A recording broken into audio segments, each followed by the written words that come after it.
이제는 익숙하다 못해 진부한 단어가 되어가는 말이 4차 산업혁명인 것 같습니다. 분명한 것은 변화하고 있다는 것이고 이전까지와는 전혀 닮지 않은 세상이 열리고 있다는 것입니다.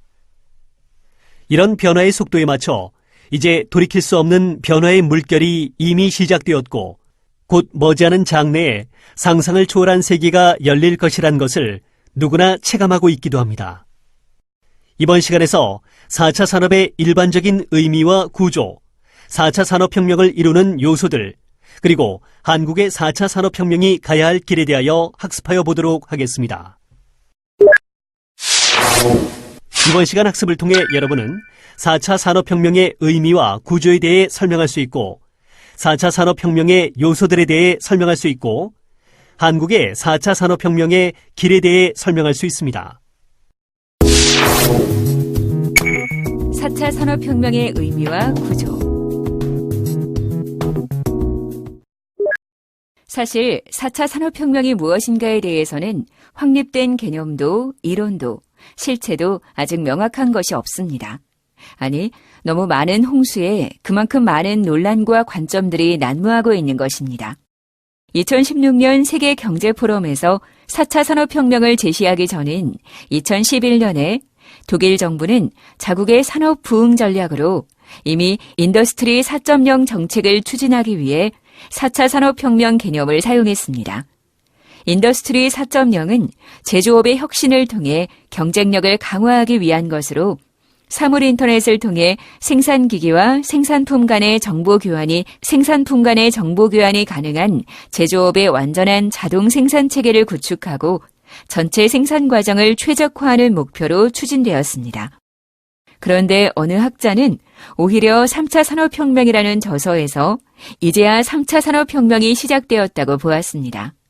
인터넷 테크놀로지와 신재생에너지가 융합해 강력한 3차 산업혁명을 가져온다고 고찰한 것입니다.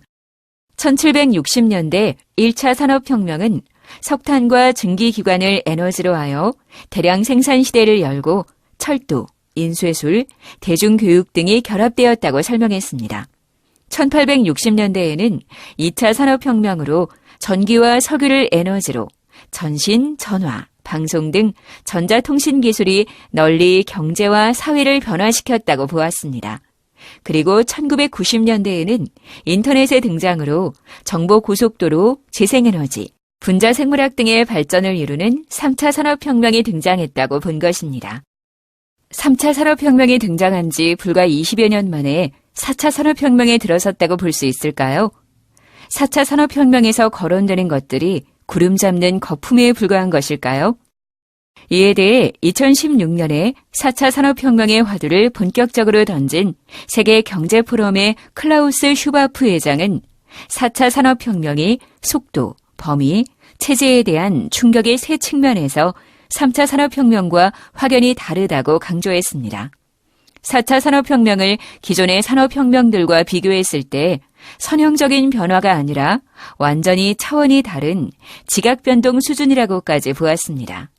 게다가 지난 산업혁명과 달리 새로운 산업혁명은 모든 국가, 모든 산업 분야에서 이루어지며 결국 경제, 사회, 문화에 대한 영향력이 다르다고 강조했습니다. 그러면서 산업혁명의 변화를 1차에서 4차 산업혁명으로 이와 같이 구분했습니다.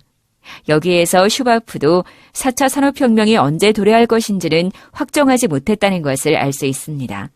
그러나 한 가지 분명한 것은 4차 산업혁명이 3차 산업혁명과 본질적으로 다르다고 본 것입니다.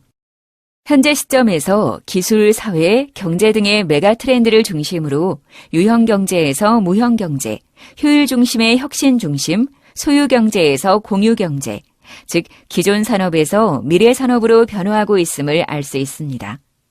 그러면 이러한 변화는 어떻게 이루어져 왔고 왜 4차 산업혁명이라 부를 수 있는 것인지 살펴보도록 하겠습니다. 1차 산업혁명부터 4차 산업혁명까지 하나씩 살펴볼까요? 우선 1차 산업혁명입니다. 산업혁명이란 무엇일까요? 산업혁명이라는 말을 경제학자 아놀드 토인비가 처음 사용하였다고 전해지며 18세기 중엽 영국에서 시작된 기술 혁신과 이에 수반하여 일어난 사회 경제 구조의 변혁을 말합니다. 제1차 산업혁명은 18세기 중엽에서 19세기 초반 영국을 중심으로 전개되었으며 중기기관이 중대한 기폭제가 되어 기계회의 혁명으로 인한 육체 노동에 절감되었습니다. 수용이나 확산 속도가 빠르지 않아 유럽에서의 산업혁명과 공업화는 1850년대에 이르기까지 일부 지역으로 국한되어 확산되었습니다. 유럽의 지역은 미국에서만 확산되었습니다. 이어서 제2차 산업혁명도 알아봅시다. 1차 산업혁명의 영향력이 아직 전 세계에 확산되기 전 20세기 초 두 번째 산업혁명의 싹이 움트기 시작했습니다. 전기의 발명과 보급, 공장의 전력이 보급, 컨베이어 시스템의 등장, 획기적인 생산성 혁신의 대량 생산이 이루어졌습니다. 더불어 석유 자원, 그리고 전화, 텔레비전과 같은 커뮤니케이션 기술을 발명한 미국이 제2차 산업혁명을 주도했습니다. 제3차 산업혁명입니다. 1960년대에 시작된 제3차 산업혁명은 반도체와 메인프레임 컴퓨터, PC, 인터넷이 발달을 주도했습니다. 제3차 산업혁명을 컴퓨터 혁명 혹은 디지털 혁명이라고 말합니다. 자동차에 따른 노동력 감소 및 자동차 기기 대체로 이어진 시대입니다. 인간의 역사에서 노동의 부담이 축소되는 시대가 열리기 시작한 시기이기도 합니다. 마지막으로 제4차 산업혁명에 대해 알아볼까요? 지금까지의 산업혁명이 물리적 공간과 사이버 공간으로 나뉘어 발전했다면 제4차 산업혁명은 두 공간의 시스템이 결합해 불연 속성을 극복한 미래입니다. 산업혁명의 연장선에서 2010년 중반은 IoT, CPS, 빅데이터, 인공지능, 지능 로봇으로 촉발되는 제4차 산업혁명의 전환기로 볼 수 있습니다. 앞에서 보여준 기존 산업과 미래 산업의 변화를 이러한 관점에서 다시 한번 요약해 봅시다. 1차 산업혁명의 스팀에서 2차 산업혁명의 일렉트리시티, 3차 산업혁명의 일렉트로닉스, IT, 4차 산업혁명 CPS까지 하드웨어 중심, 소프트웨어 중심, 데이터 중심, 서비스 중심으로 산업혁명이 변화하였습니다. 산업혁명은 새로운 기술이 등장해 새로운 산업 생태계를 만들고 그것이 인간의 삶을 영위하는 방식을 획기적으로 변화시킬 때 붙일 수 있는 개념입니다. 산업 분야의 변화에 그치지 않고 정치, 사회, 문화에도 혁명적인 변화를 이끌어냅니다. 인간의 한계를 극복하고 그것이 인간의 삶과 사회의 변화를 준다면 그런 면에서 1700년대 중반에 1차 산업혁명 당시에 출현한 증기기관과 기계는 그런 역할을 톡톡히 해냈습니다. 증기기관의 발명과 그 후의 기술 진보는 인간의 미약한 물리적인 힘의 한계를 넘어서게 했습니다. 인간은 생명까지 위협하는 육체 노동의 굴레에서 벗어날 수 있었고 사회 전체의 생산량은 크게 늘어났습니다. 철도와 선박 등 이동수단의 발달로 세계의 물리적 거리가 급격히 좁혀지는 놀라운 경험을 할 수 있었습니다. 1800년대 중반 전기의 발명으로 인간은 다시 한번 시간과 공간의 한계를 넘어설 수 있었습니다. 대량 생산 방식이 가능해져서 상품과 서비스가 대중화되면서 물질적으로 풍요로운 시대를 맞게 되었습니다. 중산층이 증가하고 교육이 대중화되며 민주주의가 발전하는 계기를 마련했습니다. 이를 2차 산업혁명으로 부르는데 부족함이 없습니다. 1970년대 이후 전자를 기반으로 한 새로운 테크놀로지는 자동화를 가능하게 하고 제조업과 산업을 다시 한번 뒤흔들었습니다. 여기에 인터넷의 등장은 시간과 공간의 거리를 거의 해소하는 데 극적으로 기여했습니다. 소통 방식이 달라지고 지구촌은 실시간으로 연결되고 경제 행위를 크게 바꾸어 놓았습니다. 인간 사회는 정보화라는 새로운 프레임으로 변모하게 됩니다.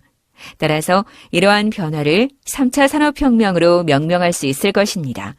그런데 놀라운 것은 1차 산업혁명부터 3차 산업혁명까지 전개되는 시간의 간격이 급격히 짧아지고 있다는 점입니다. 1차 산업혁명이 시작된 이후 불과 200여 년 만에 3차 산업혁명까지 이루어짐으로써 이전까지 7만 년 동안 크게 변하지 않은 채 진행되어 온 인간의 역사와 완전히 다른 양상을 보여주고 있는 것입니다. 4차 산업혁명의 요소들. 이전의 산업혁명과는 다른 차원의 것들이 오기 시작하고 있습니다. 인간과 사물을 포함한 모든 것들이 연결되며 기존에는 구별되었던 현실과 사이버가 융합되는 새로운 패러다임으로 변화합니다. 여기에서 4차 산업혁명의 10개 키워드를 도출했습니다. 연결, 사이버 현실 융합, 사물 인터넷, 인공지능, 가상현실, 우버화, 인더스트리 4.0, 일자리와 노동, 지능정보사회, 거버넌스가 그것입니다. 그럼 지금부터 하나씩 자세히 살펴볼까요? 우선 4차 산업혁명의 키워드 중 첫 번째, 연결에 대해 알아봅시다. 4차 산업혁명의 핵심은 연결과 지능입니다. 연결과 지능을 중심으로 새로운 산업혁명이 일어나고 그것은 초연결 사회를 가져옵니다. 무엇보다도 연결이 핵심입니다. 인간의 역사는 연결을 확대해온 역사로도 설명됩니다. 테크놀로지의 발전과 융합을 통해서 인간은 연결의 폭과 깊이를 한층 더해왔습니다. 물리적 연결은 그 속도를 빠르게 좁히고 있습니다. 불과 100년 전까지만 해도 서울에서 뉴욕까지 가는데 1개월이 걸리던 것이 이제 비행기로 14시간 정도로 좁혀졌습니다. 앞으로 초음속 여객기 엑스플레인이 등장하면 이 시간이 3시간으로 앞당겨질 것이라고 합니다. 물리적 연결보다 가상세계에서의 연결은 더욱 극적입니다. 웨어러블 기술은 디지털 존재감을 향상시켜 왔습니다. 이제는 인간과 인간의 연결뿐만 아니라 인간과 사물, 사물과 사물의 연결이 실현되고 있습니다. 이어서 4차 산업혁명의 키워드 중 두 번째, 사이버 현실 융합에 대해 살펴볼까요? 연결은 더 나아가 현실과 사이버를 융합시키는 결정적인 역할을 합니다. 예전에는 현실과 사이버 세상이 서로 다르고 상호 보완적인 것으로 여겨졌지만 이제는 융합되는 방향으로 변화하고 있습니다. 사이버의 수요를 현실 공급자로 연결하는 비즈니스인 O2O가 등장하는 것이 대표적인 사례입니다. 이것은 생활의 편의를 제공할 뿐만 아니라 라이프 스타일을 바꾸고 인식의 전환을 가져옵니다. 세 번째, 사물 인터넷은 이러한 연결을 가능하게 하는 기반입니다. 2025년까지 1조 개 이상의 센서가 인터넷에 연결될 것으로 예상됩니다. 인간은 스마트한 센서를 갖춘 기기와 더욱 연결되고 이는 우리 주변에 무한대로 도입됩니다. 가정, 액세서리, 교통, 도시, 에너지 등 모든 분야가 인터넷으로 연결됩니다. 심지어 센서가 인간의 몸에 주입되어 인터넷과 직접 연결해 소통할 수 있습니다. 이 경우 인간의 건강 상태를 항상 모니터하여 질병을 예방할 수 있고 실종된 사람을 찾는 데도 큰 도움을 줄 수 있습니다. 그러나 반면에 프라이버시가 침해되거나 조직 등에서 인간을 감시하는 데 이용될 여지도 커집니다. 이어서 네 번째는 인공지능입니다. 인공지능은 획기적으로 발전합니다. 인공지능이 최근 등장한 것은 아닙니다. 이미 인공지능의 역사는 오래입니다. 그런데 최근 인공지능 분야에 놀라운 성과가 나타나면서 인공지능은 미래의 일이 아니라 현실이 되고 있습니다. 그것은 빅데이터의 출현과 기계 스스로가 학습할 수 있는 딥러닝이라는 알고리즘의 개발 덕분입니다. 인터넷과 모바일은 텍스트, 동영상, 음성 등 엄청난 양의 데이터를 만들고 있는데 예전에는 이런 데이터들을 분석할 수 있는 도구가 없었습니다. 그러나 스마트 기기들이 등장하고 딥러닝이 개발되는 등 조건이 갖추어지면서 인공지능이 현실화되기에 이른 것입니다. 인공지능의 발전으로 우리는 좀 더 스마트한 삶을 영위할 수 있습니다. 반면에 인공지능의 발전으로 인공지능에게 인간의 일을 빼앗기는 것은 아닌지, 인공지능에 의해 인류가 지배당하는 것은 아닌지에 대한 우려가 제기되었습니다. 심지어는 인간의 정신과 신체의 기계화 정도에 따라 인간이 다양한 종으로 분화하는 것 아니냐는 우려가 등장하기도 합니다. 물론 이러한 우려는 시기상조입니다. 그렇게까지 발전하기에는 앞으로도 수십 년이 더 걸릴 것입니다. 5번째, 가상현실은 인간의 경험의 폭을 크게 확장하는 데 기여할 수 있습니다. 오히려 현실보다 더 재미를 주고 현실에서 경험하지 못하는 것을 가능하게 하는 새로운 현실감을 가져다 줄 것입니다. 시간, 공간의 제약과 환경의 제약을 극복하는 삶을 가능하게 하는 것입니다. 인간은 현실의 모든 대상과 연결되어 상호작용하고 가상환경의 모든 대상과도 연결되어 상호작용하게 됩니다. 가상현실은 시뮬레이션 형태로 일부 도입되어 있지만 교육, 미디어, 의료 등의 분야에 커다란 변화를 가져올 수 있는 잠재력을 가지고 있습니다. 6번째는 우버화입니다. 연결이 확대되면서 세상은 플랫폼 기반 사회와 경제로 변화합니다. 특히 스마트폰 앱으로 서비스를 원하는 이용자와 그 서비스 제공자를 연결해주는 새로운 연결의 비즈니스가 발달하게 됩니다. 그 단초는 우버가 제공했습니다. 우버는 차를 가진 개인과 차가 필요한 이용자를 스마트폰 앱으로 연결해 비즈니스의 혁신을 불러일으킨 장본인입니다. 이제는 우버 모델이 모든 서비스로 확대되고 있습니다. 이것을 경제의 우버화라고까지 부르는데 이는 주문형 디지털 경제를 일컫는 말입니다. 우버는 기존의 경제제도나 규제, 노동자 등과 충돌을 일으킵니다. 우버는 기존의 면허를 받은 택시 산업을 규정하고 있는 법을 위반하기 때문에 불법 여부의 문제를 두고 전 세계에서 논란이 일었습니다. 미국 주요 도시는 이것을 합법으로 인정한 반면 한국에서는 불법으로 간주하고 있습니다. 또한 우버 운전기사를 독립적인 사업자로 볼 것인가 아니면 실질적인 우버의 피고용인으로 볼 것인가와 같은 노동직의 분류를 놓고도 논란이 일고 있을 정도입니다. 그러나 우버화는 완전히 새로운 현상으로 21세기형 비즈니스 모델이므로 이를 20세기식 구분법으로는 재단하기 어렵습니다. 7번째, 인더스트리 4.0에 대해 알아볼까요? 모든 산업도 서로 연결을 증진함으로써 연결된 산업으로 발전합니다. ICT와 제조업의 융합을 통해 산업기기와 생산 과정이 연결되고 상호 소통하면서 최적화, 효율화를 달성할 수 있다는 것입니다. 기존의 전통적인 공장도 스마트 공장화로 혁신하는 것을 포함합니다. 이를 독일 정부가 하이테크 2020 전략의 하나인 인더스트리 4.0으로 부름으로써 일반화되었습니다. 물론 이것이 단지 산업의 효율화만을 위한 것은 아닙니다. 결국 인간의 노동과 삶의 질 변화에 대한 문제입니다. 다음은 8번째, 일자리와 노동입니다.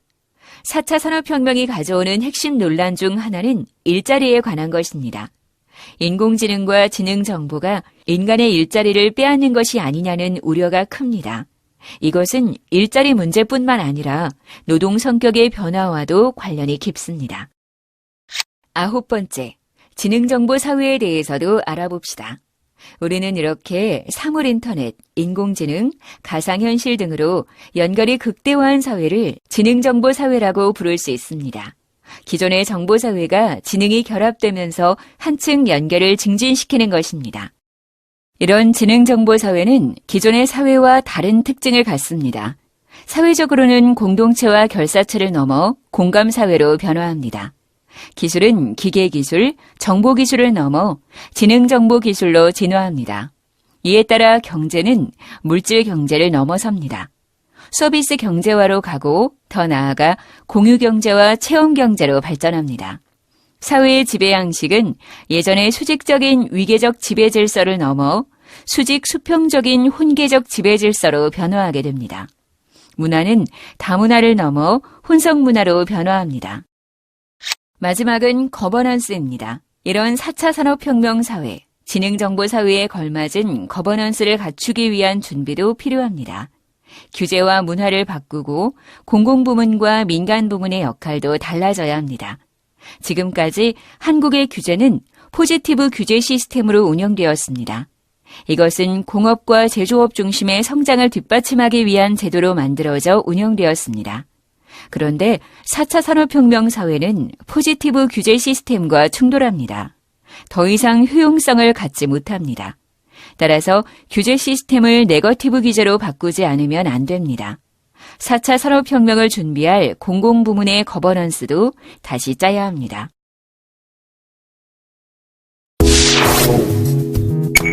한국의 4차 산업혁명의 길. 한국은 제조업 중심의 2차 산업혁명과 인터넷 중심의 3차 산업혁명에서 선도 국가들의 뒤를 빠르게 추격하는 추격자 전략에 성공했다고 볼 수 있습니다. 한국은 철강, 자동차, 조선 등 중화공업 중심 산업으로 선진국을 추격해 산업화를 성공적으로 이끌었습니다. 그 결과 이들 분야에서 세계적인 기업이 등장하고 세계를 선도하는 기술력을 갖추어 성공적인 산업경제를 만들어냈습니다. 정보화 계획을 추진해 초고속 인터넷 보급, 반도체, 기기 등에서도 역시 같은 상황을 만들어냈습니다. 그리고 이제 4차 산업혁명의 길로 들어서려고 합니다. 그런데 이것이 어떤 방향으로 진행될지, 어떤 결과를 낳을지 장담할 수 없습니다. 일부에서는 우리가 1, 2차 산업혁명에 뒤져서 발전이 늦었으니 4차 산업혁명에서는 서둘러야 된다고 주장하기도 합니다. 예전에 빠른 추격자가 아니라 선도자가 되어야 한다고 목소리를 높입니다. 그러다 보니 정부나 기업들이 서둘러서 이런저런 대책을 내놓기에 바쁩니다. 해외에서 가상현실이 주목을 받으니 가상현실 대책을 만들고 알파고가 화제가 되자 지능정보 대책을 만듭니다. 이런 인식은 말로는 퍼스트 무버를 외치지만 실제로는 패스트 팔로워 방식을 따르는 것과 같습니다. 이럴 때일수록 기본을 살피고 장기적인 관점을 가져야 합니다. 그야말로 나와 있는 공식을 외우는 것이 아니라 개념 설계를 해야 합니다. 너무 서두르거나 조급증을 가질 필요는 없습니다. 1, 2차 산업혁명이 진행될 때 한국은 세계의 그러한 흐름에 대해 무지했고 고립되었고 따라서 산업화가 늦어졌습니다. 이에 대한 반성으로 빠르게 추격했고 더욱이 3차 산업혁명부터는 우리 사회와 경제가 세계화에 편입되어 오히려 어떤 분야에서는 선도적인 분야도 나타날 정도가 되었습니다. 그러나 빠른 추격자 방식은 여기까지입니다. 4차 산업혁명은 따라하거나 빨리빨리 수직적인 위계질서와는 완전히 다르기 때문입니다. 4차 산업혁명은 연결이자 공유이며 수평적인 것을 특징으로 합니다. 따라서 4차 산업혁명에 걸맞은 근본적인 변화가 더욱 필요합니다. 한국에 대해 많은 자문을 한 엘빈 토플러는 이미 오래전부터 한국이 사회적 변화 없이는 과학기술 혁명의 이익을 충분히 누릴 수 없다고 지적했습니다. 교육체계의 변화와 공공부문의 변화 등이 함께 이루어져야 지식기반 사회로 갈 수 있다고 명쾌하게 자문했습니다. 이제 그 자문의 의미가 무엇인지 분명해지고 있습니다. 4차 산업혁명은 결국 지능과 연결을 키워드로 일어나는 새로운 산업혁명입니다. 이제 4차 산업혁명이 본격화되고 있고 그러한 길로 들어가기 시작했다는 것은 분명합니다. 그런데 4차 산업혁명을 인공지능과 사물인터넷 등 기술 혁신 중심으로 접근해서는 안 됩니다. 경제의 변화, 사회와 문화, 교육 등 전 영역에서 사회적 혁신이 함께 뒷받침되어야 합니다. 이는 1, 2차 산업혁명을 추격해 성공시켰던 기존의 한국 제도와 관행, 문화를 완전히 바꾸어야 하는 과제입니다.